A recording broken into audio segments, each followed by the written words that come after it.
오소서 진리의 성령님, 우리 찬양 들으시고 우리 감시하도록 하겠습니다.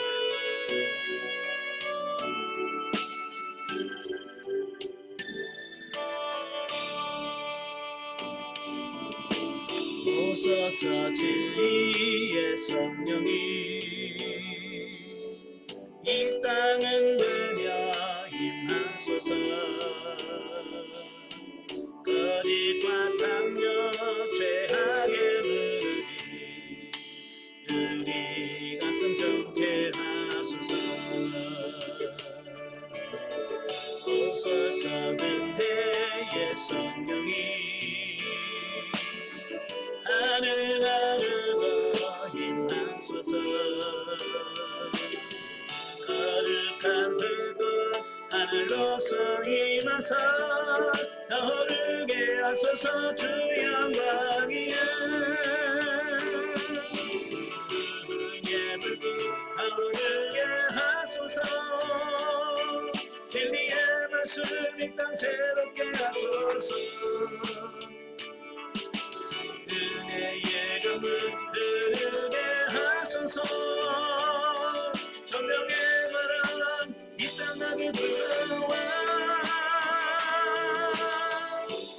이룬 입은 주의 순결한 백성, 주의 영광 위에 이래 일어나. 열방을 치유하며 인진하는 영광의 그날을 주소서. 아멘. 기도하겠습니다. 은혜로우신 아버지, 은혜와 사랑을 진심으로 감사합니다. 오늘 우리를 사랑하셔서 귀한 시간을 허락하시고 고린도전서의 말씀을 같이 나누면서 훈련할 수 있도록 은혜 주셔서 감사합니다. 오늘 말씀을 때 그 말씀들이 살아있는 말씀이요 생명의 말씀이 될 수 있도록 성령님 도와주옵소서. 시종은 주님께 맡겨오며 예수님의 이름으로 감사하며 기도합나이다. 아멘.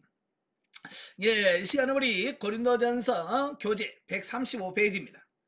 135페이지를 보시면 9장이 나오게 되어지는데요. 이제 9장은 그 자유의 절제에 대한 바울의 모범과 절제하는 자의 최후 승리에 대한 확신을 여기서 말씀해주고 있습니다. 그리고 1절부터 14절은 자유의 절제에 대한 바울의 모범에 대한 말씀을 합니다. 자, 자유. 여러분 자유라고 하면 여러분 뭐가 생각이 나십니까? 우리 보통 자유 그러면 내 마음대로 해도 되는 거이라고 생각할 수 있잖아요. 그런데 우리가 그 자유라고 하는 말은 그냥 내 마음대로 해도 되는 것이 아니라 남에게 구속을 받거나 무엇에 얽매지 않는 자기 뜻에 따라 행동하는 것이다 라고 하는 국어사전의 뜻이 있어요. 그런데 그것도 뭐냐면 법률의 범위 안에서라고 하는 거예요. 네, 정해놓은 룰 안에서의 자유지 그냥 뭐든지 내 마음대로 한다는 말은 아니거든요. 자, 본장에 보면 바울은 자신의 생활을 모범으로 제시하면서 고린도 교회 성도들의 동참을 촉구하고 있습니다. 예, 특히 바울은 다른 사람들에게는 온갖 율법적 의무를 부과하면서 정작 스스로는 아무것도 행하지 않았던 그 서기관들이나 바리새인들과는 달리 자신이 그러한 삶을 살면서 성도들을 권면하는 자세를 갖추고 있다라고 하는 겁니다. 자, 이게 굉장히 중요한 거거든요. 이 지도자의 삶이 힘든 이유가 뭐냐면 다른 사람들에게 말로만 가르치면 끝나는 게 아니라 삶을 통해서 모범을 보여주는 거, 이게 굉장히 중요한 거거든요. 그러니까 바울은 말로만 하지 않아요. 그때 당시 그 바리새인들이라든지 서기관이라든지 이런 사람들 예수님도 책망했잖아요. 그죠? 다른 사람에게 무거운 짐을 져주고 자기는 손가락 하나 까딱 안 한다. 예, 행하지 않는 그 모습을 책망했잖아요.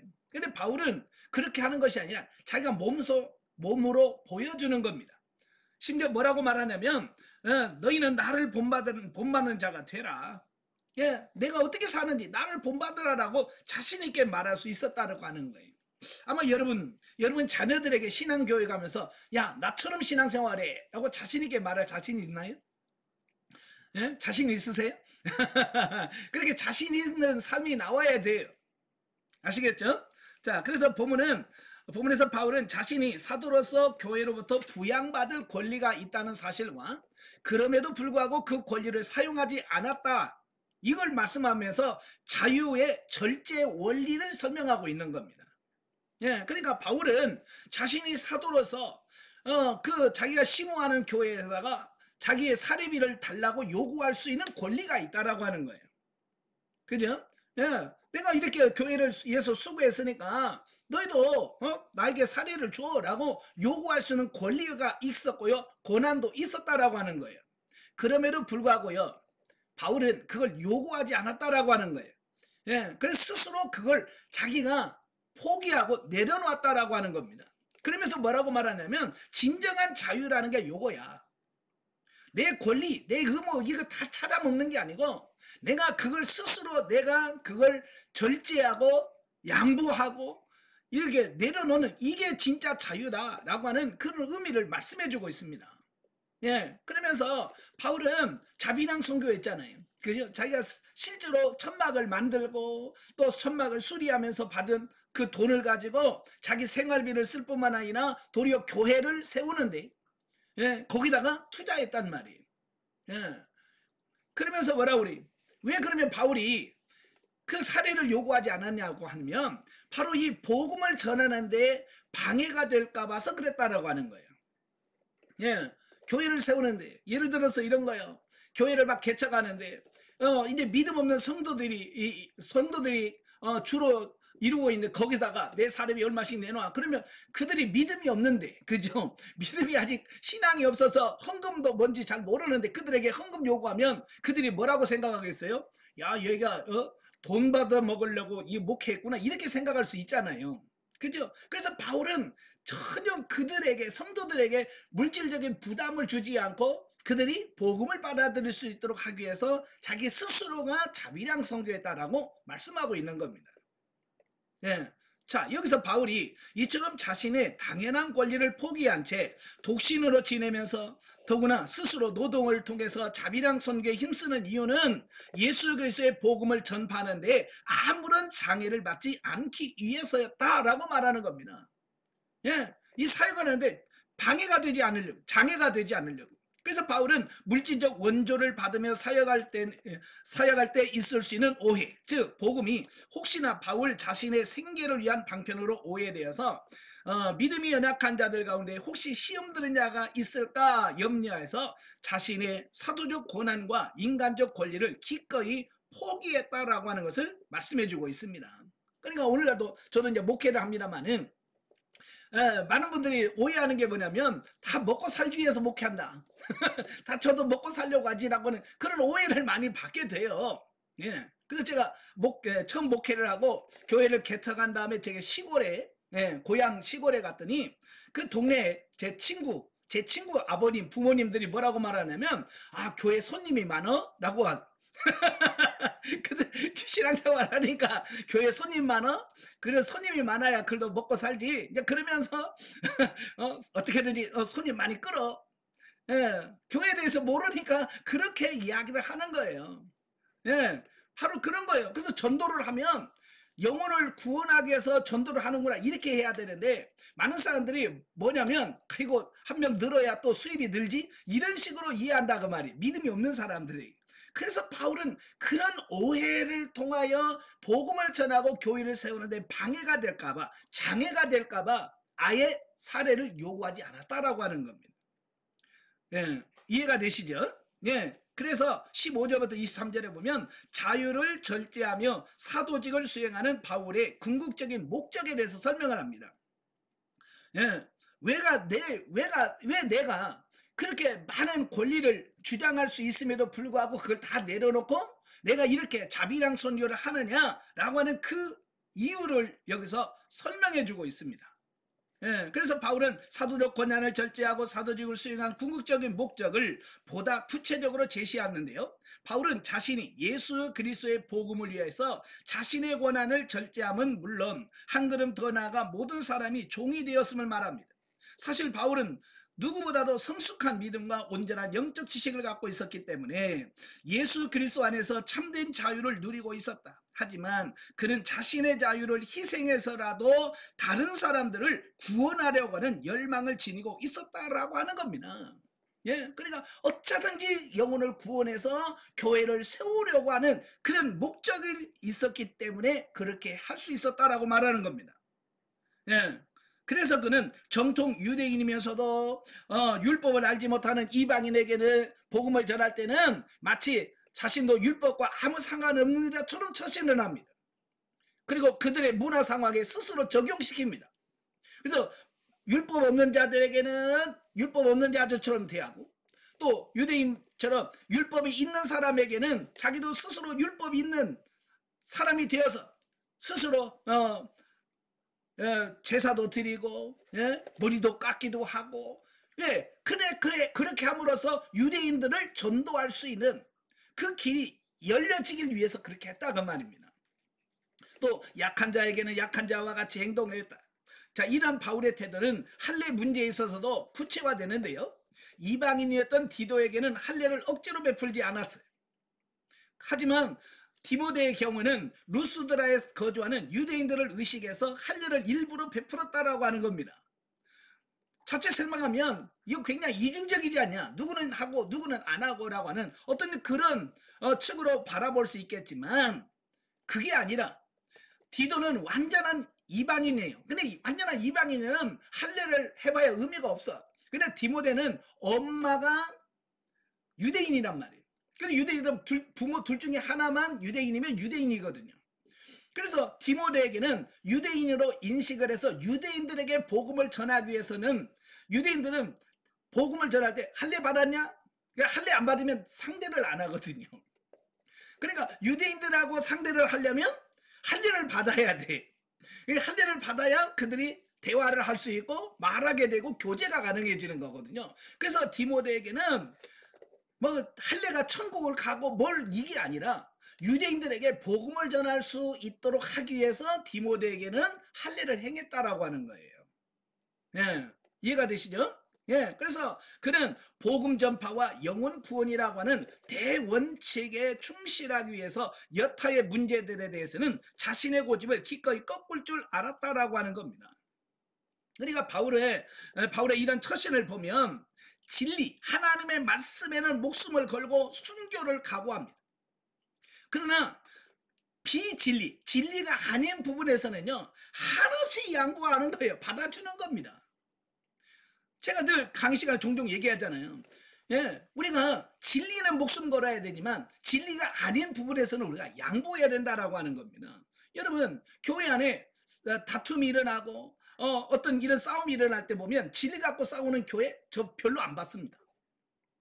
전부 뭘로 갖고 싸우냐? 비진리. 그냥 양보해도 되고 그냥 이렇게 해도 되고 저렇게 해도 되는 걸 가지고 싸운다고 말이에요. 예. 그래서 우리도 뭐 어느 교회는 진짜 뭐 피아노 옆짝에다 옮겼다고 목사님 잘랐다니, 예, 그런 이야기도 있잖아요. 그죠? 피아노가 이쪽에 있든 이쪽에 있든 무슨 상관이 있어요. 그냥 예배 드는데 방해만 안 되고 졸으면 되는데, 예? 당의 허락 없이 받았다고 나가라고 그랬다고, 이런 거예요. 그게 뭐가 그렇게 큰 문제입니까? 근데 우리는 비진리에 목숨을 거는 사람이 너무 많아. 예. 바울은 진리가 아닌 부분에서는 얼마든지 양보를 하는 겁니다. 우리도 양보하는 여러분 되시길 바래요. 예, 그래서 바울은 자신이 사도적 고난과 인간으로서의 개인적 권리를 포기한 채 오로지 복음 전파에 헌신 봉사할지라도 스스로 자랑할 것이 전혀 없다라고 선언합니다. 그래, 참으로 그가 복음을 전파한 이유는 도무지 그렇게 하지 않고서는 견딜 수가 없었던 까닭이며, 그 어떤 존경이나 칭찬을 원했던 것도 아니라는 겁니다. 때문에 그는 복음을 값없이 전하고 그의 권한을 다 쓰지 않는 것을 뭐로 여겼냐? 상급으로 여겼다. 우리가 하나님의 나라에 가서 받을 상이 뭐냐면, 이 땅에서 내가 써야 할 권리, 주장해야 될 권리를 주장하지 않고 포기하고 내려놨을 때 그게 하나님의 상급이 된다라고 하는 겁니다. 쉽게 말하면 이런 거예요. 제가 목회를 하면서 교회다가 내 사례비 500만 원 줘. 내가 요구할 자격이 있는데 그걸 요구하지 않는 거예요. 그게 뭐냐? 내가 받을 자격이 있는데 내가 그걸 받지 않는 거. 요게 뭐냐? 하늘의 상급이라고 말입니다. 자, 여러분도 마찬가지예요. 권사님들 교회에서 열심히 뭐 청소하고 그러잖아요. 다른 데 가서 청소하면 그래도 돈 10만 원씩 받잖아요. 근데 여러분 교회에서 봉사했다고 나 일당 줘. 그런 사람이 있어요, 없어요? 없잖아요. 그게 뭐냐? 내가 일하고 내가 받지 아니한 그게 뭐냐? 그게 상급이라 그 말이에요. 바울은 그걸 안 거예요. 하늘에 상급이 있다는 걸 알기 때문에 그는 이 땅에서 그걸 요구하고 원하지 않았다는 거예요. 왜? 그래야 하나님의 나라에 가서 받을 상이 있다라고 하는 것을 보게 되어집니다. 자, 그 다음에 24절부터 27절까지 보면 절제하는 성도의 최후 승리에 대한 확신에 대한 말씀을 합니다. 그러니까 본문에 바울은 본문에서 그 운동 경기를 예를 들면서 자유를 절제하는 자만이 하늘나라의 상급을 얻을 수 있다라고 하는 그 원리를 강조하고 있다라고 하는 겁니다. 그러니까 운동선수들의 모습을 보면서 우리도 이렇게 우리가 자유를 절제할 수 있어야 된다라고 말씀해주고 있거든요. 이 고린도 지역에 가면 오늘날의 올림픽 경기와 같은 경기가 옛날 이 바울 시대도 있었어요. 지금은 우리가 4년 만에 올림픽 하잖아요. 근데 그때 당시는 고린도 지역에는 3년마다 이스티미안이라고 하는 운동 경기가 있는 거예요. 오늘 우리나라로 말하면 전국체전 같은 거, 올림픽 경기 같은 그런 경기가 있어서 많은 운동선수들이 거기서 나와서 경쟁을 하고 달리기도 하고 복싱도 하고 이제 그러면서 우승자에게는 뭘 줍니까? 월계관이라고 하는 그들이 신성시하는 신성한 나무라고 생각하는 월계수 나무로 이렇게 머리에다 관을 만들어서 씌워줍니다. 그게 전부예요. 그런데 그 월계수로 엮은 그 관을 쓰기 위해서 그들은 철저하게 훈련하고 절제한다 그 말입니다. 특별히 그 권투 선수들은 있잖아요. 이 체급별로 하는 선수들이 있어요. 체급을 때려서 몇 킬로 한 그 사람들은요. 그 체중을 만들려면 얼마나 힘들겠습니까? 참 저도 해보니까 정말 힘든 게 뭐냐면 몸무게 줄이는 거. 이거 다이어트 쉽지 않아요. 저도 많이 노력을 하는데 진짜 안 되는 게 살 빼는 거예요. 진짜. 근데 운동선수들 보면 그 경기 앞두고 10몇 킬로씩을 뺀다는 거예요. 야, 그걸 보면서 참 독하다.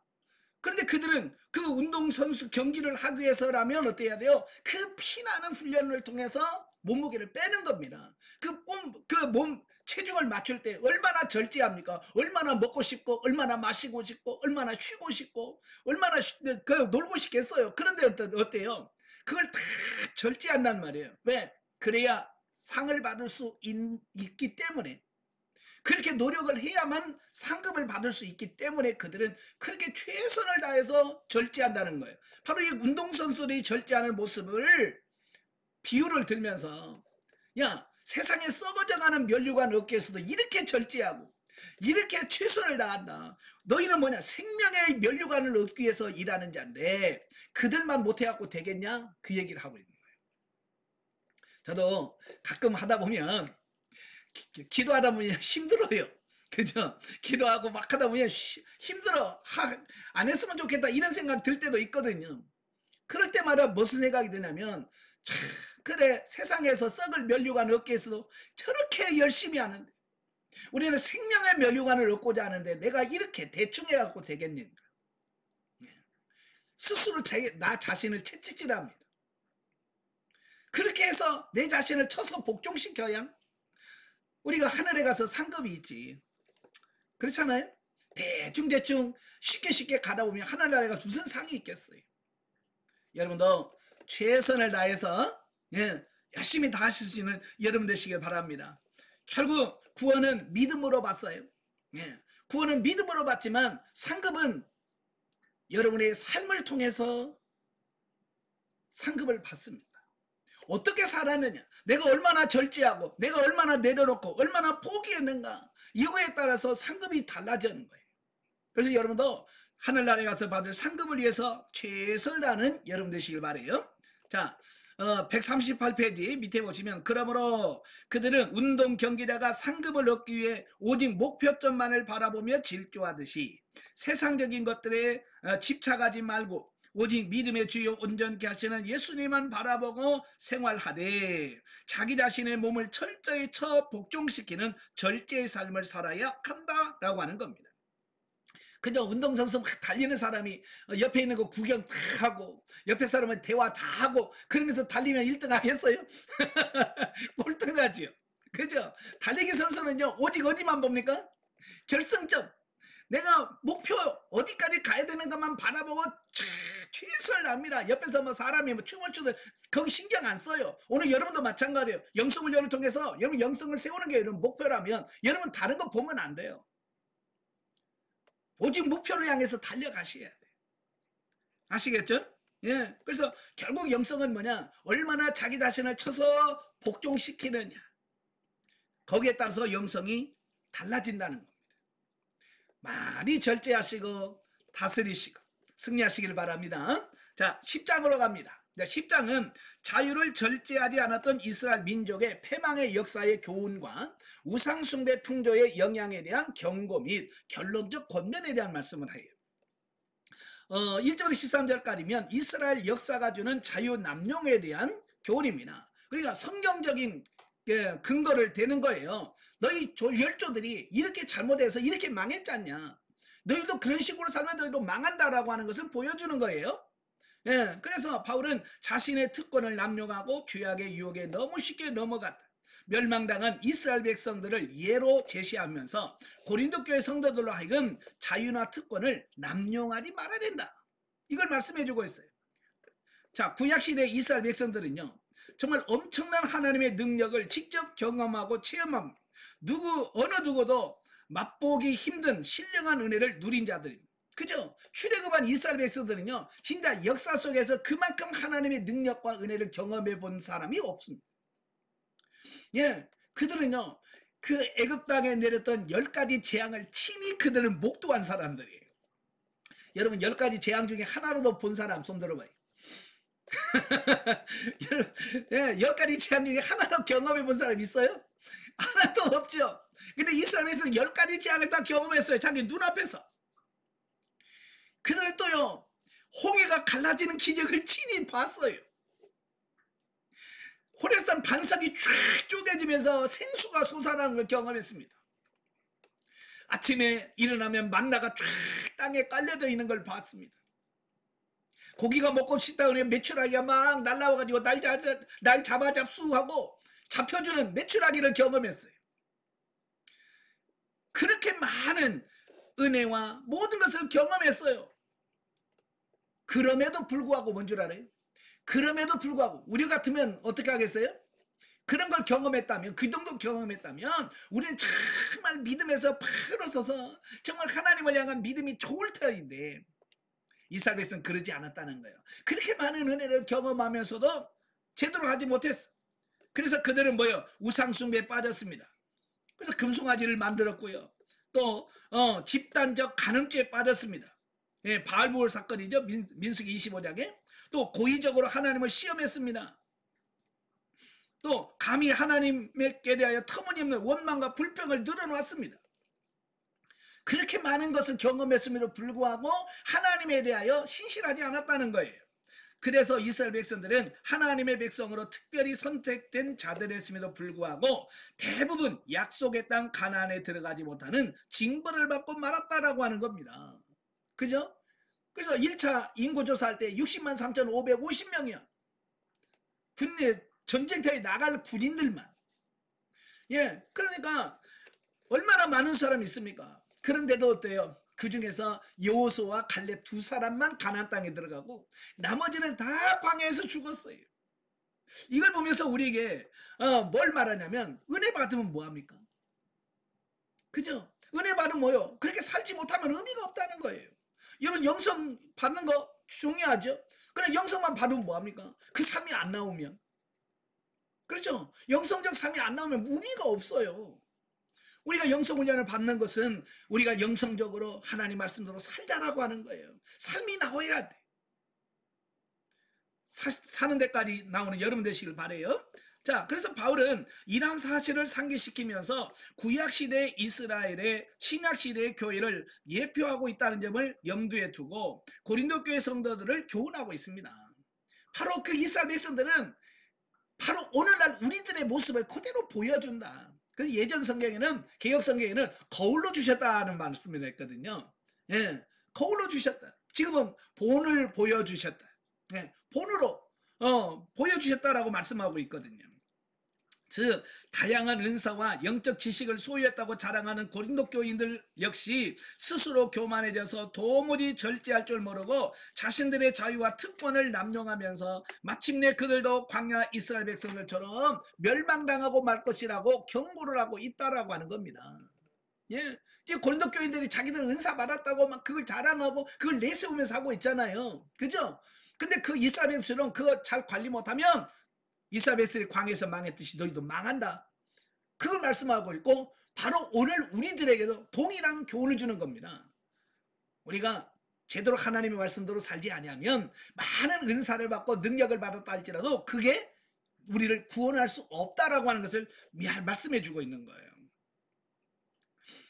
한편 바울은 고린도 교인들을 향한 경고의 말과 아울러서 위로의 말도 합니다. 즉 성도는 삶 속에서 많은 시험과 유혹을 겪게 되지만 그러한 것들을 능히 성도가 감당할 만한 것들이며 시험의 목적 역시 성도들을 죄에 빠뜨리기 위한 것이 아니라 연단하기 위해서 하나님께서 베푸시는 것이므로 성도들은 어떠한 시험을 만날지라도 그것을 통해 더 큰 믿음을 허락하실 하나님께 소망을 두고 신뢰함으로 능히 그 시험을 이겨내는 성숙한 신앙을 가져야 한다라고 하는 겁니다. 사람들은요 자기가 겪는 고난이 가장 크다고 생각을 해요. 그죠? 여러분 몸 아파봐요. 여러분이 세상에 그 어떤 사람은 여러분이 제일 몸이 아픈 것처럼 느껴져요. 예. 그래서 오직하면 남의 연병보다 내 곧불이 크다. 예. 감기가 더 크다는 얘기가 있어요. 그만큼 이기적이고 자기중심적이라는 말이에요. 예. 그런데요 세상에는요 하나님께서 우리에게 감당치 못할 시험을 우리에게 허락하지 않는데. 아멘. 여러분이 힘들어요 지금? 내가 이제 감당하기 어려운 여러 가지 시험이 있습니까? 훈련이 있습니까? 우리는 야 죽을 것 같아 라고 하지만 사실은 하나님이 우리를 봐셨을 때 너 충분히 감당할 수 있는 부분이야. 예, 충분히 감당할 수 있어 라고 주님께서 여러분을 판단하셨기에 여러분에게 그런 훈련을 주신다는 거예요. 그러니까 그런 훈련에 불평하고 원망하지 말고 감사하면서 기도하면서 승리해가는 여러분이 되시기를 주님으로 축원합니다. 아시겠죠? 자, 그 다음에 14절부터 22절까지 보면 우상 숭배에 대한 경고가 나옵니다. 자, 보면은 바울은 자유의 남용으로 우상 숭배의 죄악을 범하고 있는 고린도 교회의 실태를 지적하면서 올바른 자유 사용을 권면하고 있다라고 하는 겁니다. 그러니까 앞장 8장 1절부터 13절에서 본 바와 같이 고린도 교회 성도들은 우상의 신전에 제물을 바쳤다가 시장에 내다 파는 고기는 사 먹어라 괜찮다. 예, 시장에서 파는 그 고기는 사 먹어도 괜찮다라고 이미 허용을 했습니다. 자, 그런데 시장에 나온 고기를 사 먹는 것까지는 허용했지만 그 다음 단계로 넘어서 아예 그 우상 제사를 드리는 그곳에 가서 제물을 먹는 데까지는 이건 아니다라고 말씀하고 있는 거예요. 그러니까 시장에 나온 것은 사 먹어도 괜찮아. 그러나 그 우상을 섬기는 그 집에 들어가서 제물을 먹는다. 이건 아니란 말이에요. 제가 안양에 있을 때 어느 남자 집사님이 그러는 거예요. 목사님 절밥이 얼마나 맛있는지 몰라요. 참 희한한 분도 많지. 예? 자기가 절에 가서 그 밥 주는 거 먹으면 그렇게 맛있대. 그래서 밥 먹으러 자기는 4월 초팔일 날 같은데 일부러 거기 가서 밥 먹고 온다는 거예요. 바로 이런 거예요. 예. 여러분 그 절간에 가서 절밥을 먹으려면 그냥 줍니까? 들어가면서 뭐라도 해야 되잖아요. 그죠? 요거라도 해야 요거라도 해야 밥 주지. 그냥 가들이 밥 줍니까? 근데 이게 뭐예요? 우상 숭배란 말이에요. 바로 이 고린도 교인들도 일부러 그 우상 제사 드리는 그곳에 가서 밥을 먹는단 말이에요. 우상 제물을 먹는단 말이에요. 바로 그 부분에 대해서 야 너희가 거기 가서 그 제사 드린 그 밥을 들어가서 먹는 순간 너희는 그 제사에 이미 참여하게 된 거다. 이걸 이야기하고 있는 거예요.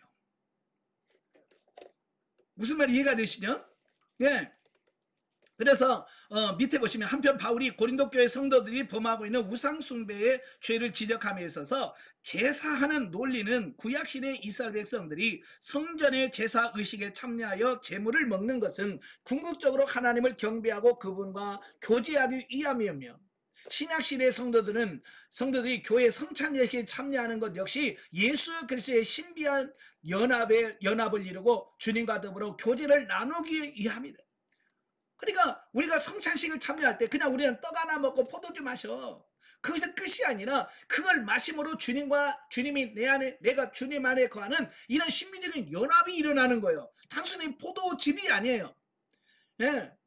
그냥 세상적으로는 포도즙일지 모르지만 성찬식을 통해서 주어지는 그 포도주는 예수 그리스도의 보혈이고요. 예. 여러분이 먹는 빵 한 조각은 예수 그리스도의 살입니다. 예. 이런 중요한 의미를 갖고 있는 겁니다. 그래서 우상 종교의 제의에 참여하는 것은 그 어떤 핑계를 갖다 댈지라도 결과적으로는 뭐냐? 귀신과 연합하고 교제하는 죄악을 범하는 셈이 되는 것이다 라고 하는 것을 말씀해주고 있는 겁니다. 그래서 이방 제사 제도에 동참하는 것은 곧 귀신을 제사하는 것과 같다.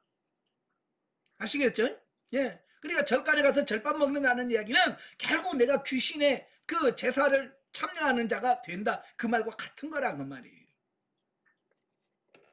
그러므로 하나님과 귀신을 동시에 섬길 수 없듯이 주님의 잔과 귀신의 잔을 겸하여 마실 수가 없고 주님의 식탁과 귀신의 식탁을 겸하여 참여할 수 없다고 하는 것이 바울의 논지라고 말입니다. 그러니까 교회 와서 주일 예배 드리면서 성찬식을 탁 드리고 나서 예배 끝나고 또 저 우상 신전에 가가지고 또 거기서 또 우상 제물 먹고 이건 아니라는 거예요. 오늘날 사는 성도들 역시도 예수 그리스도의 뜻과 세상의 욕망을 동시에 따르는 자들이 있다면 결코 그와 같은 이중적 태도는 하나님 앞에서 용납되지 않는다는 사실을 명심해야 된다. 아멘. 예. 그래서 우리는 하나님 앞에서 바르게 사는 여러분들이 되셔야 돼요. 그 다음에 23절부터 11장 1절에 보면 우상제물의 식사 문제에 대한 결론적인 권면입니다.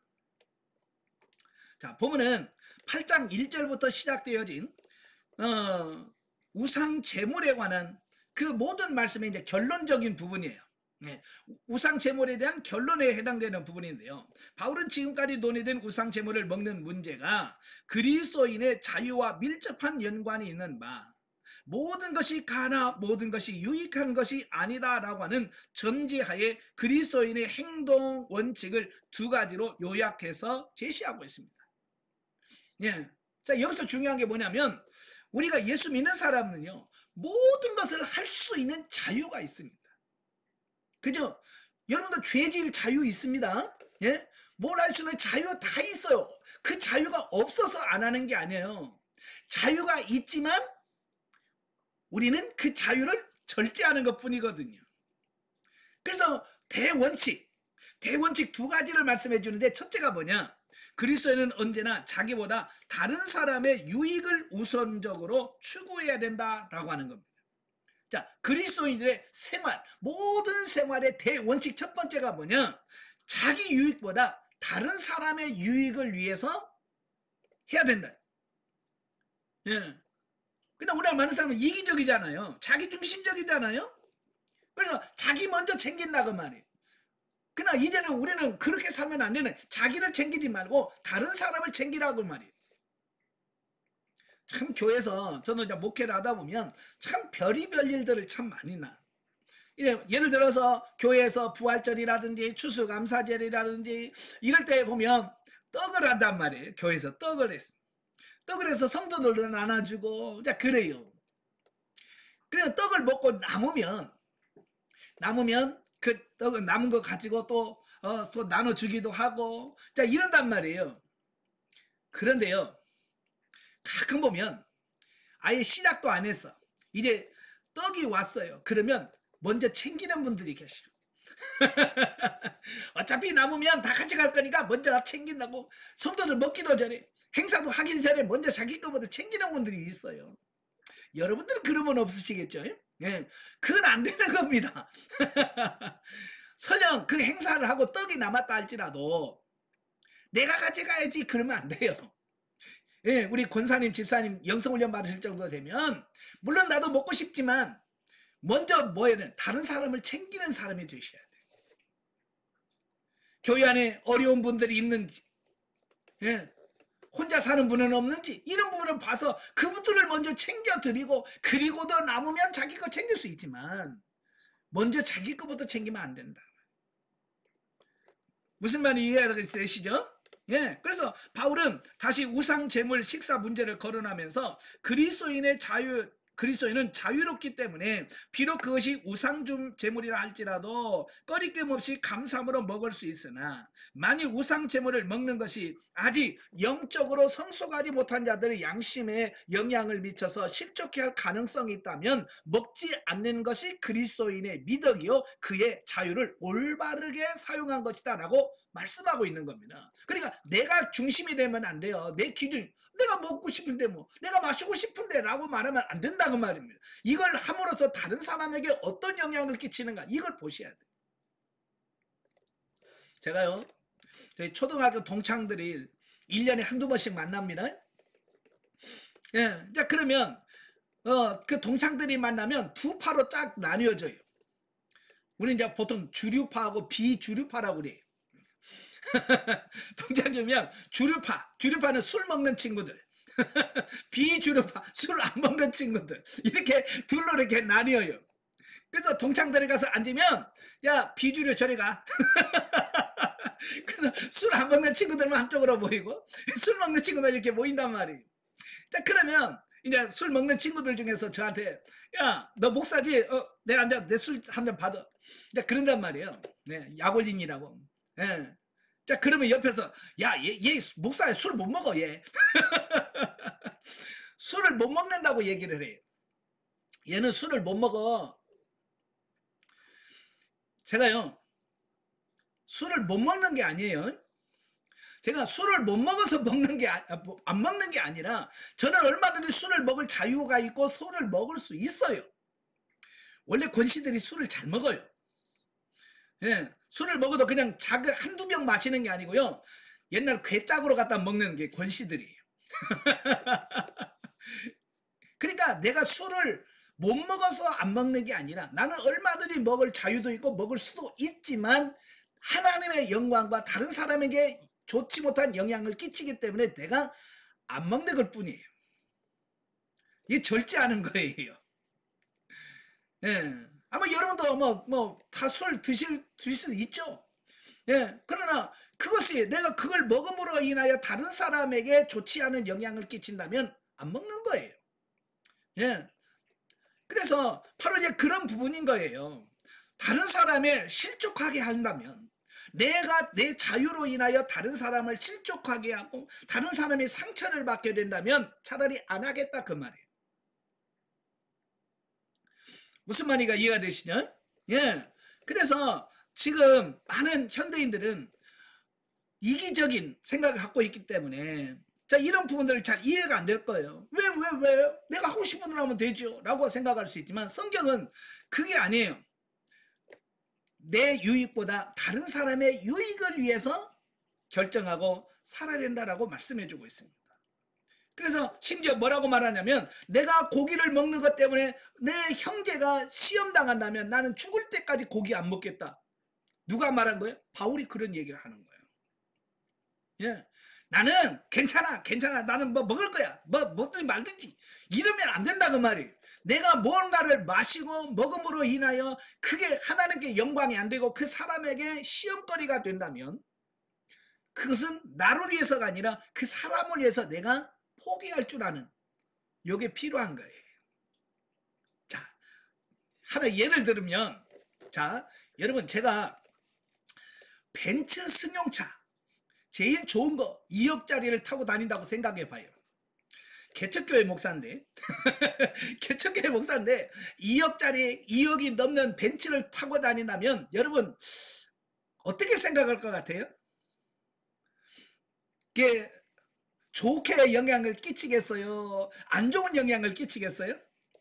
좋은 것보다 안 좋은 게 영향이 크겠죠. 그래서 벤츠를 줘도 저는 못 타는 겁니다. 안 타는 거예요. 누가 줄 사람도 없지만 벤츠를 저한테 이거 타세요 하고 줄 사람도 없지만 설령 누가 저에게 벤츠를 사주면서 목사님 이 차 타고 목회하세요 라고 해도 저는 죄송합니다. 그 사양하겠습니다 라고 말할 거란 말이에요. 왜? 그것으로 인하여 다른 사람에게 하나님의 영광이 가린다면 그 안 타는 만 못하다 그 말이에요. 아시겠죠? 그다음에 두 번째가 뭐냐? 그리스도인은 무슨 일을 하든지 하나님의 영광을 궁극적 목표로 삼아야 된다라고 하는 겁니다. 첫째는 이게 다른 사람에게 유익이 되느냐? 이게 첫째고요. 두 번째는 이게 하나님께 영광이 되느냐라고 하는 부분이에요. 그래서 내가 하는 일이 하나님께 영광이 된다면 우리는 얼마든지 해야 되는 거예요. 아시겠죠? 만약에 예를 들어서 여러분 담배를 많이 펴서 하나님께 영광이 된다. 그러면 어떻게 해야 돼요? 여러분 하루에 3갑 4갑 펴야 돼. 왜? 그게 영광이 된다면 펴야 돼. 그러나 지금 담배 펴가지고 영광 돼요 안 돼요? 술 괴짝으로 먹으면 영광 돼요 안 돼요? 안 돼요. 그래서 안 먹는 거예요. 안 피고 안 먹는 거예요. 못 펴서가 아니고요. 안 펴서 안 먹어서 못 먹어서가 아니에요. 먹을 수 있지만 그 하나님의 영광이 안 되기 때문에 안 하는 거예요. 그래서 항상 여러분도 마찬가지예요. 비싼 명품 뭐 이런 거 입고 다닐 수 있죠. 그러나 그 옷을 입음으로 하나님께 영광이 된다면 입으셔야 돼요. 이게 하나님의 영광이 되지 않을 것 같다라고 생각하면 스스로 절제할 수 있어야 돼요. 가끔 저도 이렇게 예배를 드리다 보면 참 민망한 옷을 입고 교회에 오신 분도 있어요. 강단에 서서 이렇게 보면 눈을 어디다 둬야 될지 모르는 민소매에다가 그냥 막 이게 팬티인지 뭔지 반바지인지 그냥 다 아주 짧은 거 입고 오는 이런 성도도 있어요. 자유예요. 그죠? 그러나 그 옷을 입고 오기 전에 먼저 생각을 해 보셔야 돼. 이걸 통해서 다른 사람, 나가 아니라 다른 사람들이 어떻게 생각할까라고 하는 부분. 또 한 가지는 하나님께서 이 내 모습이 하나님께 영광이 될까. 이 두 가지를 항상 염두에 두고 결정하시는. 이게 자유와 절제에 대한 부분이라고 하는 사실이에요. 자, 영적이해 보겠습니다. 자, 바울은 구약의 성도들이 가나마다 죽임을 당하고 하나님을 시험하고 원망하다가 멸망한 사건을 예시하면서 그 사건을 거울로 본으로 삼아야 한다라고 말합니다. 그러니까 성경을 읽으면서 그건 옛날 이야기가 아니에요. 바로 오늘 나에게 이 성경에는 우리에게 주신 말씀이라고 하는 사실을 잘 보시면서 이러면 망하는구나. 이러면 실패하는구나. 그래서 지금 우리도 이렇게 살면 안 되는구나 라고 하는 것을 잘 교훈 받으셔야 된다 그 말입니다. 자, 11장으로 갑니다. 11장은 여성의 예배포 착용 명령과 성만찬의 경건한 실행에 대하여 명령을 합니다. 자, 이제부터 16절까지면 여성의 예배포 착용 문제입니다. 지금 우리 크리스찬 기독교에서는 예배포 문제 없어요. 네. 지금은 그냥 카톨릭 성당 가면 여성분들은 그 앞에까지 갈 때는 그냥 가다가 성당 문 앞에 가면 항상 이 하얀 손수건 같은 걸 꺼내요. 그걸 꺼내가지고 머리에 뒤집어 쓰고 들어가죠. 예, 바로 그 예배포 문제예요. 그래서 여기서는 뭘 다루냐면 공적 예배를 드리면서 어떻게 질서를 지켜야 되는가. 자, 요걸 말씀해주고 있는 거예요. 다시 말하면 공예배를 드리면서 여자들이 수건을 쓰는 문제에 대하여 다루고 있는 겁니다. 당시에 헬라와 근동지방에 살고 있는 여인들은요, 외출하거나 공적인 모임에 참석할 때는 반드시 베일로 얼굴을 가려야만 하는 그런 문화였다라고 하는 겁니다. 옛날 우리도 조선시대에 보면 그 규수들이라고 하잖아요. 양반가의 여인들은 밖에 나갈 때 어떻게 가요? 뭐 앞치마 같은 이런 걸 뒤집어서 이렇게 하고 가잖아요. 그죠? 이건 문화예요. 조선시대의 여인들의 모습인 거예요. 바로 이 중동 지역 애들은요, 여성들이 그냥 밖에 나갈 때 그냥 오늘 우리들의 모습처럼 이렇게 나가면 안 돼요. 그들에게는 반드시 얼굴을 가리고 쓰는 게 있는 거예요. 크게 세 가지인데, 하나가 뭐냐, 히잡. 이제 히잡이라고 하면, 예, 수건 같은 걸로 이렇게 얼굴을 이렇게 가리는 거, 예, 가리는 걸 말합니다. 그 다음에 차도르라고 하죠. 차도르는 온몸을 감싸는 망토 같은, 검은 망토 같은 옷을 말합니다. 그 다음에 부르카라고 하죠. 부르카라고 하는 부분은 아마 여러분 TV나 뉴스 같은 게 보면 여성들이 까만 옷인데 완전히 다 뒤집어 쓰고 눈만 이게 망사 같은 걸로 이렇게 아예 눈까지 가린 거 있잖아요. 그건 부르카라고 그래요. 자, 이런 옷들이 그때 당시에 외출복이고 여인들의 생활하는 옷이었어요. 그러니까 밖에 나갈 때는 항상 어떤 밖에 나가서 어떤 모임에 참석할 때는 히잡을 쓰든 부르카를 쓰든 히잡을 쓰든 그렇고 가야 돼요. 그런데 이 초대교회에 문제가 됐던 게 뭐냐면 이 교회 나온 성도들이 교회 와서 우리는 자유야. 그래서 자유를 느끼면서 뭐냐면 이 얼굴을 가리는 이걸 다 벗고, 예, 이걸 다 얼굴을 벗고 예배를 드리고 교제를 한단 말이에요. 그게 잘못된 겁니까? 성경적으로 잘못된 건 아니에요. 예, 잘못된 건 아닌데 문제는 뭐냐면 그게 다른 사람들의 모습에게 어떻게 보였는가라고 하는 게. 자, 우리나라도요. 처음 기독교가 우리나라에 1884년도에 들어왔어요. 공식적으로 아펜젤로 목사님하고 언더우드 목사님이 인천의 재물부왕을 통해서 국내에 들어옴으로 이제 공식적으로 기독교가 이제 선교사들을 통해서 선포되어지는, 전해지는 이런 게 되어지거든요. 그 선교사들이 와서 보니까 우리나라는요, 남녀 7세 부동석이라고 하는 그때 문화가 있는 거예요. 그러니까 교회를 해도 남녀가 같이 앉으면 안 되는 거예요. 그래서 여러분 가끔 기역자 교회라는 말 들어보셨지? 예. 예, 전주 저쪽에 가면 옛날 일제시대 그 전에 초대교회 세월했던 기역자 교회, 금산교회라고 해서 기역자 교회가 지금도 전시되어 있어요.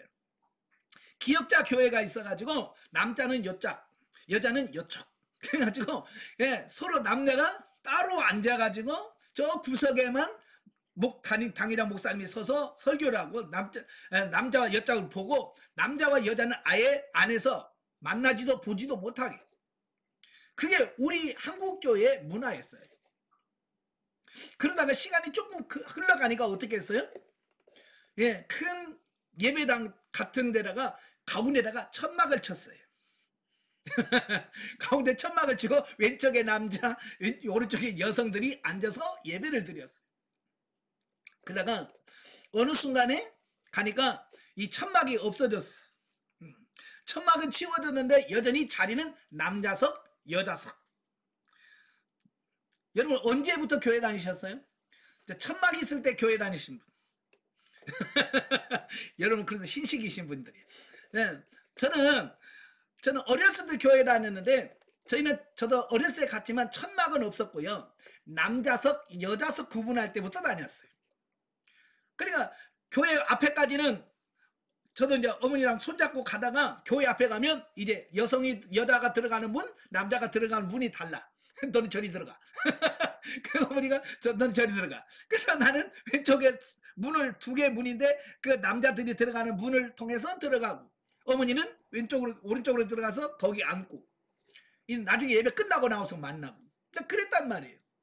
이건 뭐냐면 문화예요, 문화. 교리 진리가 아니에요. 그런 것처럼 이 머리에 여자가 머리를 쓰는 것은 문화적인 부분이거든요. 자, 여성들이 교회를 다니고 신앙생활을 하다 보니까 이 자유라고 하는 부분에서 앞서가다 보니까 야, 하나님께 예배 드는데 굳이 이걸 또 써야 돼? 그래서 좀 앞선 여성들이 예배 시간에 이 머리를 안 쓰고 예배를 드린 거예요. 근데 문제는 뭐냐면 그때 당시 풍습이 뭐냐면 이 머리, 이 얼굴을 가리지 않은 사람들은 누구였냐면 창녀들 있잖아요. 예, 창녀들만 얼굴을 내놓고 다녔어요. 그러니까 우리는 그런 모임이 아닌데 교회 안 다니는 사람들이 모습을 보면 그들이 오해할 수밖에 없었던 거예요. 뭐라고 오해하겠습니까? 야, 여기는 창녀들이 완전히 모여있는 집창촌이구나 라고 오해를 한단 말이에요. 우리는 예배를 드리러 왔는데 사람들이 그걸 예배 드린다고 생각을, 왜? 그걸 모르니까. 그래서 오해를 한단 말이에요. 우리도 한국교회도요, 제가 다닐 때만 해도 친구들이 뭐라고 하는 줄 알아요? 너 연회당 가냐? 그랬어요. 예배당 가냐라고 말하지 않고 연회당 가냐 그랬거든요. 왜요? 같이 남녀가 같은 장소에 들어갔다라고 하는 것만 해도 그때 당시는 연애한다고 생각한 거예요. 그렇게 오해할 수 있는 부분인데 바로 이때 당시도 마찬가지요. 수건을 쓰지 않고 여자들이 막 바글바글 앉아있어. 그 밖에서 본 남자들이 무슨 생각을 했어요? 야, 여기는 뭐 몸 파는 사람들은 잔뜩 모여있네 라고 오해한단 말이에요. 그래서 바울이 다른 사람에게 오해를 주면 안 된다. 그래서 예배를 드리는 질서를 위해서 써라. 그 얘기를 하고 있는 거예요. 이해가 되시죠? 또 머리 안 쓴다고 지옥 가고 천국 가고 그런 거 아닙니다. 예. 오해를 주지 않기 위해서 성적으로 방종한 여인들의 집합소로 오해받을 염려가 있었기 때문에 바로 거기서 그렇게 하라고 했다고 하는 겁니다. 이건 뭐냐? 교회의 질서를 위해서 그렇게 하라고 말씀한 거예요. 그래서 그걸 따라줘야 돼요. 예. 그 진리는 아니지만 시대를 인정하고 따라줘야 될 부분도 있더라는 사실입니다. 예. 그러니까 이제 교회 가면 젊은 청년들하고 나이 연세 드신 권사님들하고 자주 다툼이 모여. 젊은 애들이 짧은 바지 입고 야야 그렇게 하고 교회 입고 오냐? 그러잖아요. 그래요. 그 젊은이들은 왜요? 그러잖아요.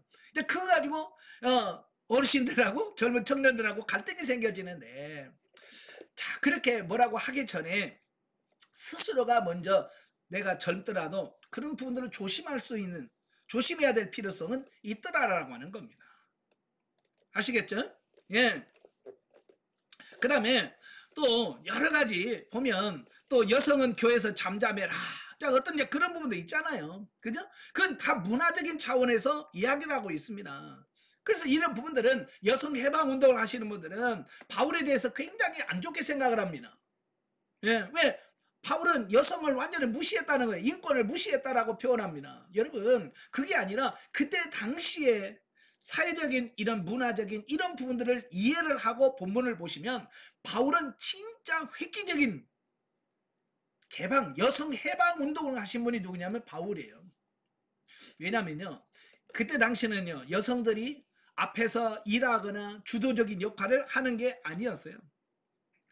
그러나 이 초대교회만큼은요, 바울은 여성들도 교회에서 같이 일하고 봉사하고 섬길 수 있는 기회, 문을 열어준 게 누구냐면 바울이에요.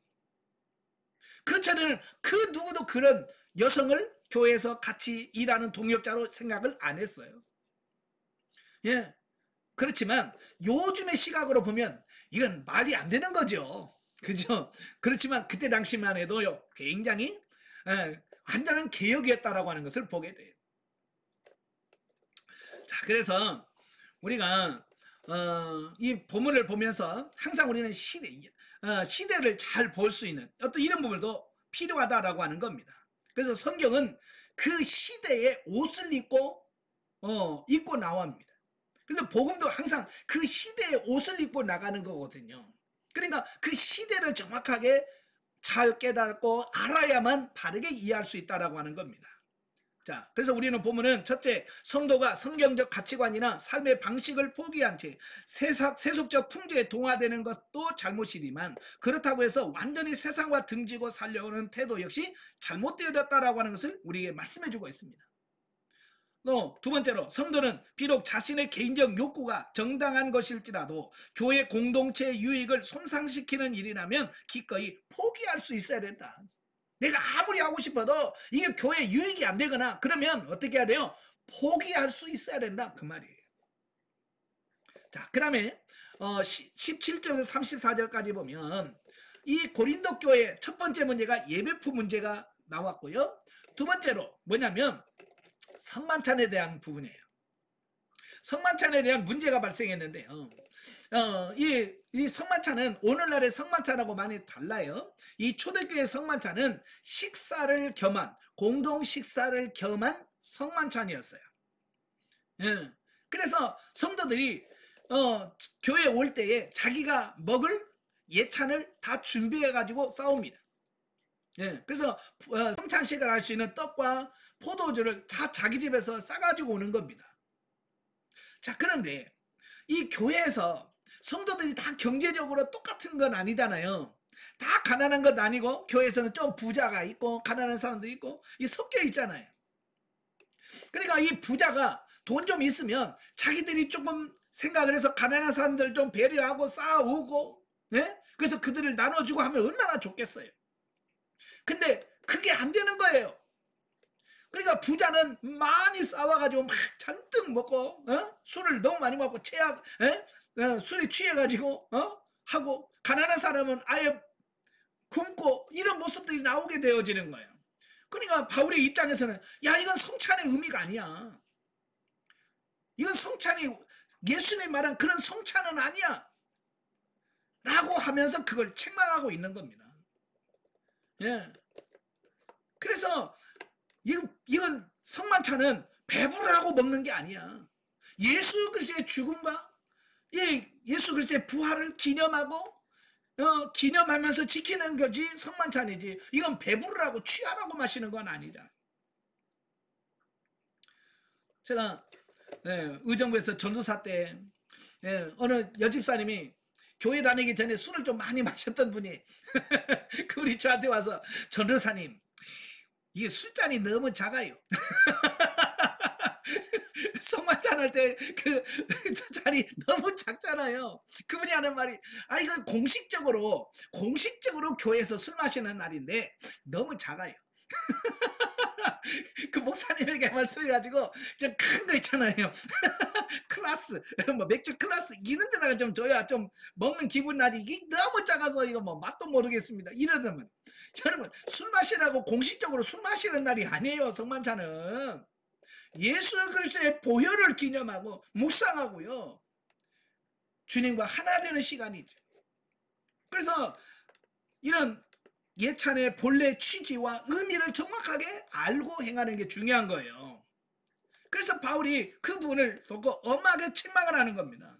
그래서 바울은 성만찬의 유래를 설명을 하고 그래서 성만찬은 경건하게 그리고 교회 모든 형제들과 함께 바르게 시행해야 된다.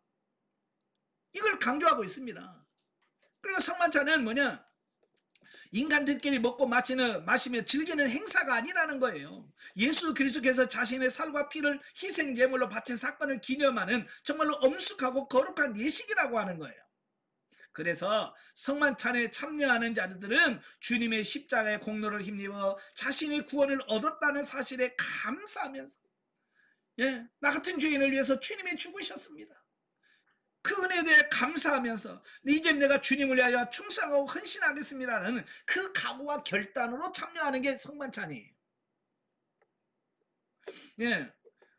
그래서 만약 그렇지 않고 그냥 성만찬에 참여한다면 결국은 예수 그리스도의 살과 피를 범하는 죄에 빠질 수밖에 없고 따라서 하나님의 심판을 면할 길이 없다라고 말씀해주고 있다라고 하는 겁니다. 그래서 우리가 성만찬을 할 때 진짜 하나님이 말씀하시는 뜻대로 법대로 우리가 성만찬에 참여하셔야 돼요. 자, 146페이지 오시면 자, 본문을 통해서 첫째, 성만찬은 예수 그리스도의 고난과 죽음을 기념하는 의식이므로 그리스도의 피가 구속함을 입은 성도들은 교회에서 행하는 성찬식을 의례적인 교회 행사로 치부하고 아무런 의식 없이 참여할 것이 아니라 회개하는 심령으로 임하여 새롭게 신앙을 결단하는 시간을 가져야 된다. 그래서 항상 성만찬을 할 때 미리 광고가 나가잖아요. 다음 주에 성만찬이 있습니다. 준비하십시오. 그래서 우리가 성만찬이 있다면 그 성만찬에 참여하기 위해서 한 주 동안 내 죄를 회개하고 내 자신을 돌아보고, 예? 그 성만찬에 참여할 내 마음과 몸과 일의 행실에 이런 준비를 해가는 게 중요한 거예요. 그래서 미리 광고를 하는 겁니다. 두 번째로는 그리스도 안에서 한 지체된 우리 성도는 교회 안에서 자신의 부와 명예를 자랑하는 것으로 가난한 성도들에게 상처를 주어서는 안 된다 그 말이에요. 예. 그러니까 항상 교회에서는 가난한 사람, 없는 사람들을 배려하면서 행할 수 있는 이런 분들이 되셔야 돼요. 그래서 교회 갈 때도 그 명품백 같은 거 조금 좀 자제하고, 그죠? 그 코트 같은 거 너무 비싼 거 이런 것도 좀 절제하고, 그거 자랑하고 싶어도 다른데 동창 모임 갈 때 하고, 교회 갈 때는 좀 수수하고, 예? 이런 모습으로 가는 것도 중요하다라는 겁니다. 아시겠죠? 예. 세 번째로 하나님은 그 잘못을 회개케 하기 위하여 사랑하는 성도에게 징계를 내리신다. 그러므로 성도는 하나님의 징계가 임할 때 원망할 것이 아니라 하나님의 뜻을 올바로 분별함으로 죄에서 돌이켜야 한다. 예, 성만찬에 잘못 참석하니까 어때요? 하나님께서 징계를 내리시는 거예요. 이건 뭐예요? 회개하라는 거죠. 예, 그래서 우리가 하나님의 징계를 바르게 인식을 하고 회개할 건 회개하고 돌이킬 건 돌이키고 바꿀 건 바꾸는 여러분들이 되셔야 돼요. 자, 영적 예보죠. 성도가 거룩한 삶을 살면서 축복을 누리면 가장 가까이에 있는 자로부터 인정을 받게 된다라는 겁니다. 그래서 여러분도 영성이 된다라고 하는 말은 여러분과 가장 가까이에 사는 사람들로부터 인정을 받게 돼요. 네. 그래서 제가 그런 진짜 영성이 잘 되면 우리 여성분들은 아내가 인정을 해줘야 돼요. 우리 집사람 진짜 바뀌었습니다. 예, 남자는 어때요? 아내가 정말 많이 바뀌었어요 라고 인정을 해줘야 돼. 그게 진짜 되는 거예요. 예, 자기 스스로 내가요 영성이 얼마나 잘 되는 줄 알아. 이건 의미가 없어요. 아시겠죠? 가족이 인정을 해줘야 돼. 자녀가 인정해야 되고 부모가 인정을 해야 되고 친척들이 보면서 많이 바뀌었다, 변화됐다라고 인정해주는 그런 삶이 되셔야 돼.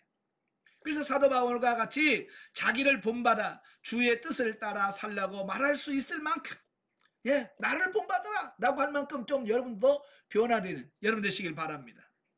자, 12장으로 갑니다. 12장은 은사의 다양성과 통일성에 대해서 말씀을 해주고 있습니다. 자, 고린도 교회는 여러 가지 문제가 많았죠. 예, 분파 나눈 것부터 문제였고요.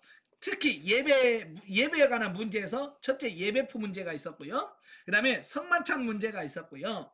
세 번째로 또 문제가 뭐냐면 은사 문제가 심각했어요.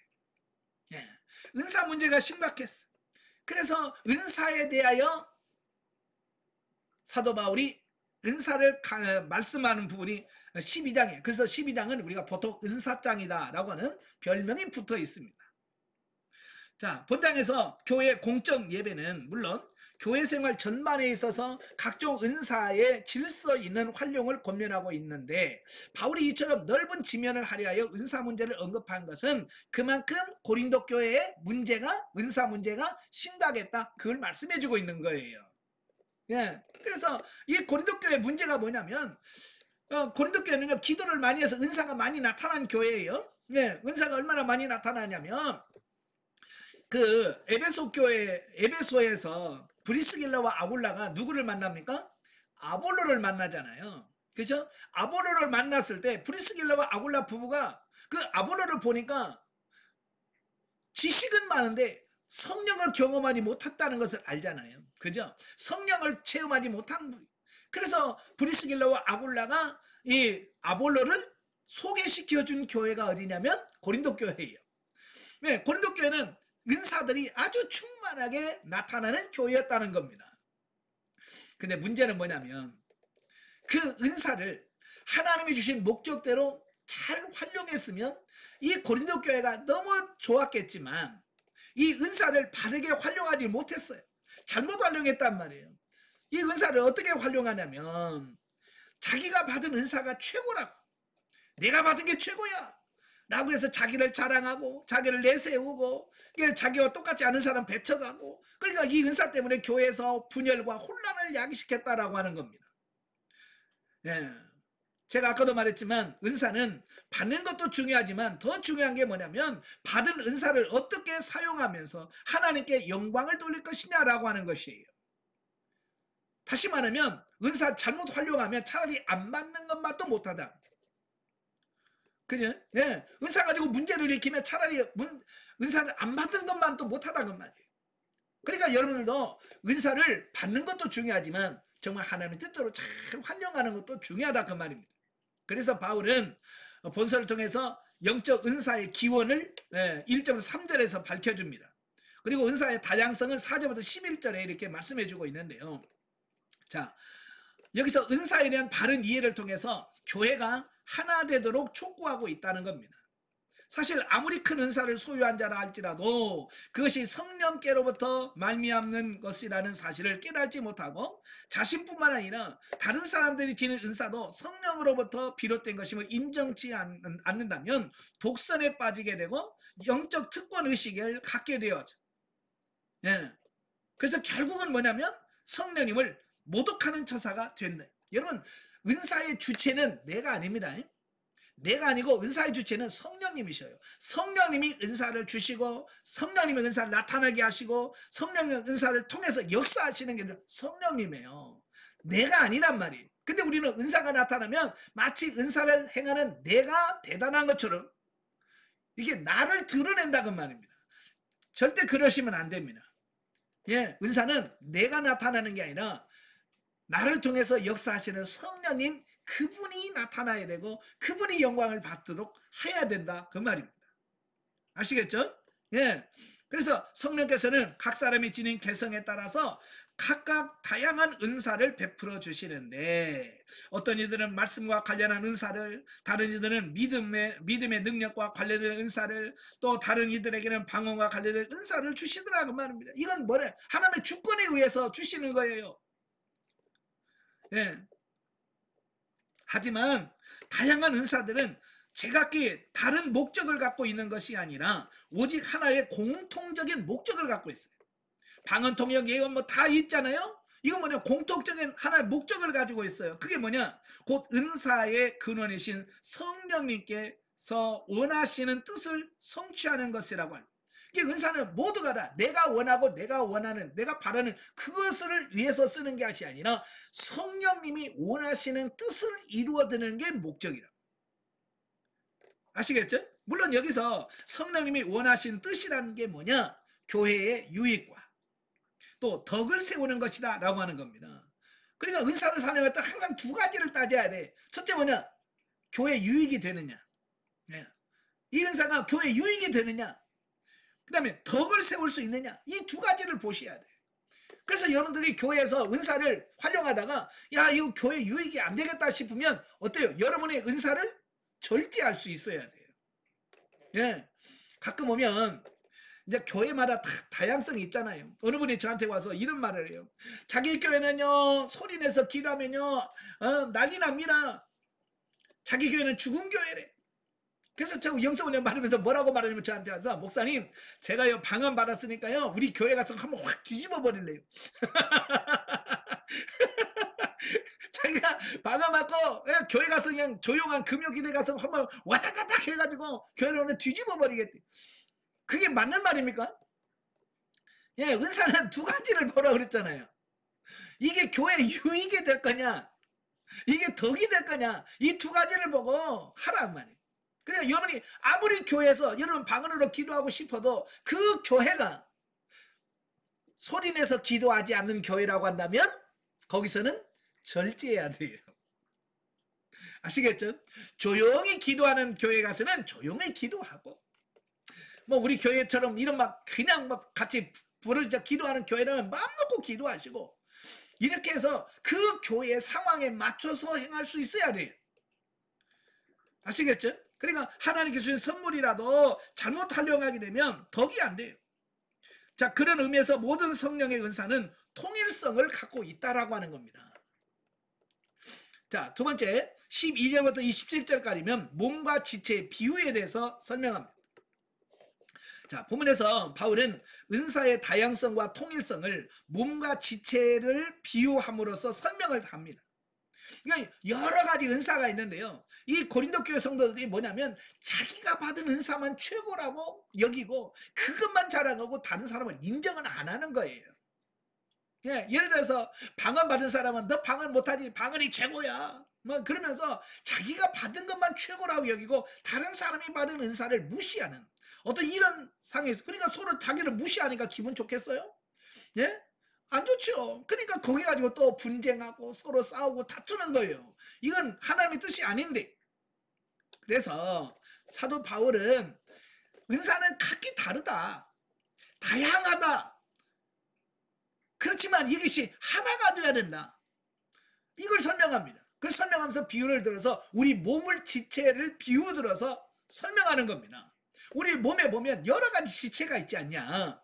예? 눈이 있고 코가 있고 입이 있고 귀가 있고 손가락이 있고 발가락이 있고, 예? 다 팔 다리가 있고 지금 지체가 다 있잖아요. 이 지체가 다 모여야 사람이 되는 거잖아요. 그죠?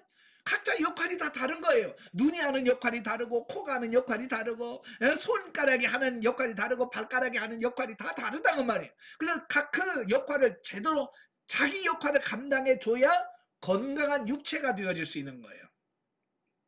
자, 그래서 서로 거기서 자기가 잘났다라고 하고 남을 필요 없다라고 말하면 안 된다라고 말하는 겁니다. 예, 그래서 거기에 그렇게 설명하더니 몸의 각 지체가 그 생김새와 역할이 다르다 할지라도 결국에는 그 모든 것이 불가 분리성을 지닌 채, 그죠? 이게 나눌 수가 없는 거예요. 상호 보완적이고 의존적인 관계를 이루고 있는 것과 같이. 그렇죠? 그래서 우리 몸은요 서로 뭐냐면 의존하는 관계, 의존하는 관계. 예를 들어서 이런 거야. 눈이 손보러, 야, 너 보지도 못하는 것이. 그래서 손을 막 눈이 무시한다고 생각해봐요. 그럼 돼요? 안 되죠. 또 눈이 코에게 너는 보지도 못하는 것이, 그러면서 코 무시하고, 네? 코 없어지면 좋겠다. 그러면 안 되잖아요. 콧구멍 없으면 숨은 어디로 쉬어요? 그렇잖아요. 그렇죠? 각자가 존재하고 역할을 잘 해줘. 그래서 눈은 봐주고 코는 숨을 써주고 손가락 움직여주고 또 음식을 입에다 넣어주고 이 역할을 잘 감당해야 몸이 건강하는 거예요. 그러니까 눈은 먹지 못해요. 그래도 어때요? 음식을 먹을 수 있도록 잘 봐줘야, 예? 음식이 제대로 입으로 들어가야 어떻게 돼요? 소화가 돼서 눈에 영양소가 가서 눈이 밝아져서 볼 수 있는 거잖아요. 그죠? 그러니까 자기 역할을 잘 해줌으로써 서로 보완적이고 의존적이라 그 말이에요. 교회 역시 그리스도를 몸으로 성도라는 다양한 많은 지체로 구성되어 있다라고 하는 거예요. 그래서 각 지체가 서로 직분을 갖고 있음에도 불구하고 궁극적으로는 하나의 목적에 연결되어서 완전한 통일성을 지니고 있다라고 하는 것을 말씀해주고 있다라고 하는 겁니다. 그래서 우리 몸 안에서 뭐가 제일 중요하냐? 여러분 지체 중에서 뭐가 제일 중요합니까? 어떻게 말할 수가 없다는 거예요. 눈이 제일 중요해, 아니 귀가 제일 중요해, 뭐 입이 제일 중요해라고 이걸 말할 수가 없다는 거예요. 다 중요하다는 거예요. 중요치 않은 부분이 없어요. 다 중요하고 제 역할을 잘 감당해야 되는 거예요. 예, 그래서 만일 자신이 남다른 은사를 소유하고 있다 해서 다른 성도들을 무시한다면 이는 마치 몸의 한 부분이 다른 부분을 보고 쓸데없다고 말하는 것 같다는 거예요. 예, 그래서 교회는 우리 교회는 그런 은사 필요 없어 라고 말하면 안 된다는 거예요. 다 필요해서 하나님이 주셨고, 네, 그 역할을 감당해내야만 된다라고 하는 것을 보게 됩니다. 그래서 교회 안에서도 서로 성도들 간에 서로 하나가 되고 서로 도와주고 협력하고, 그래서 이 교회라고 하는 공동체를 세워갈 수 있는 그런 아름다운 교회가 되어야 된다라고 말씀해주고 있습니다. 그래서 성령의 은사는 어느 것 하나 쓸모없는 것이 없다. 예. 성령 9가지 중에서 어떤 분은 그래요. 방언의 은사가 꼬발이 은사고, 예? 필요 없는 은사고, 이러면, 그런 말은 절대 그런 거 아닙니다. 예. 여러분의 발가락 중에 제일 못생긴 발가락이 있어요. 새끼 발가락이죠. 새끼 발가락 보면 제일로 작지. 예? 그래요. 생긴 것도 못생겼지. 그렇다고 이 새끼 발가락 없으면 어떻게 되느냐?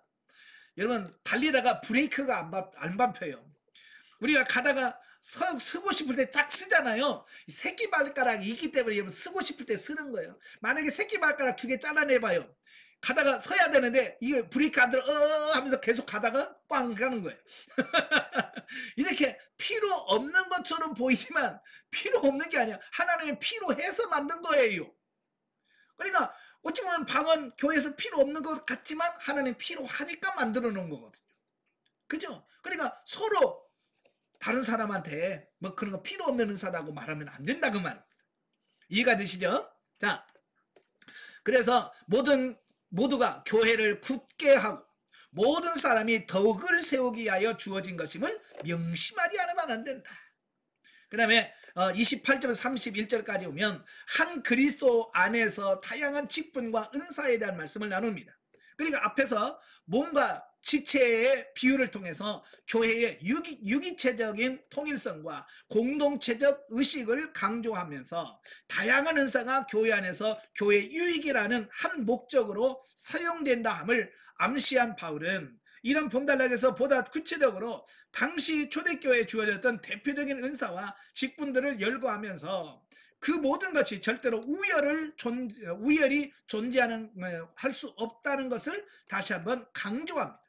그러니까 은사에서 뭐가 좋고 뭐가 나쁘고 뭐가 최고고 뭐가 하급이고 이걸 나눌 수 없다는, 우열을 나눌 수 있는, 이건 논하는 그 자체가 뭐냐, 모순이다라고 하는 거예요. 아시겠죠? 그래서 여러분 중에서 또 만나서 뭐 예를 들어서 뭐 예언의 은사가 최고더라, 병 고치는 은사가 최고더라, 그렇게 말하지 마세요. 아시겠죠? 그렇게 할 수 없는 거예요. 모든 은사는 다 귀하다. 그러면서 뭐라고 말하냐면 더욱 큰 은사를 사모하라. 마지막에 더욱 큰 은사를 사모해라라고 말씀하고 있습니다. 그 더욱 큰 은사를 뭘 말할까요? 13장에 말한 사랑입니다. 여러 가지 은사가 있지만 그 은사 중에서 최고의 사랑, 가장 큰 은사가 뭐냐? 사랑이다. 그래서 더욱 큰 은사를 사모해라 라고 말하고 바로 13장에서 사랑을 얘기합니다. 어떤 분들은 뭐라고 얘기하냐면 갑자기 12장도 은사에 대한 말씀을 하죠. 14장도 은사에 대한 얘기를 해요. 근데 은사와 상관없는 사랑이라는 이 장이 갑자기 중간에 쑥 끼었어요. 그래서 이 성경 편집론을 주장하는 사람들은 뭐라고 말하냐면 이 성경을 편집하다가 이 실수를 여기다 잘못 끼워놨다. 여기다 잘못 끼워놨다라고 주장합니다. 그런데요, 여러분, 바울이 잘못 써가지고 이 13장을 거기다 넣은 게 아니에요. 뭘 말하냐면 은사에게는 반드시 뭐가 필요하냐? 사랑이 필요하다. 이걸 말씀하려고 하는 거예요. 여러분, 자동차 운전하실 때 아마 5,000km 넘어가면 하는 게 있어요. 정비소에 가서 뭐 합니까? 엔진 오일을 바꿔주는 거죠. 그죠? 엔진 오일을 바꿔줘야 이 엔진 속에 그 오일이 다 스며들어서 이게 엔진이 잘 돌아가서 출력을 제대로 내는 겁니다.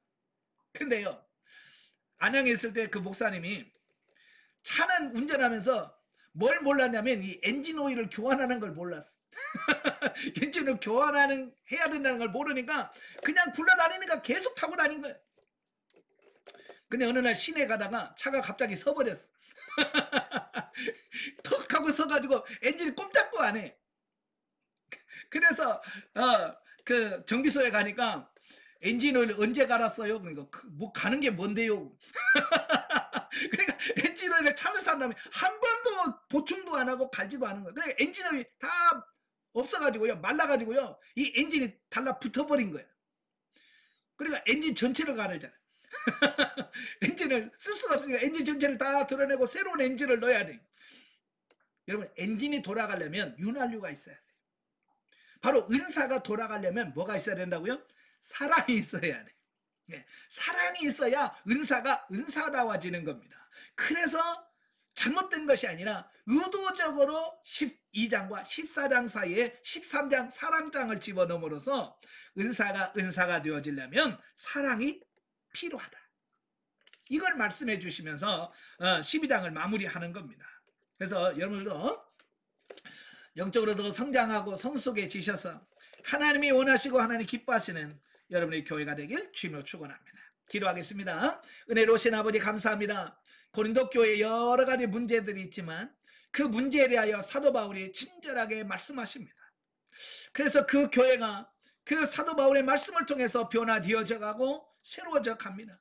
오늘 이 말씀이 바로 우리에게 주어진 말씀인 줄 알고 우리 모습 속에서 잘못된 부분이 있다면 변화시켜 주옵시고 깨닫게 하옵시고 바꾸건 바꾸어 주셔서 우리 삶 전체가 하나님이 원하시는 온전한 영성으로 터입혀지는 역사가 있도록 도와 주시옵소서. 예수님의 이름으로 감사하며 기도합나이다. 아멘. 하나님께 드립니다.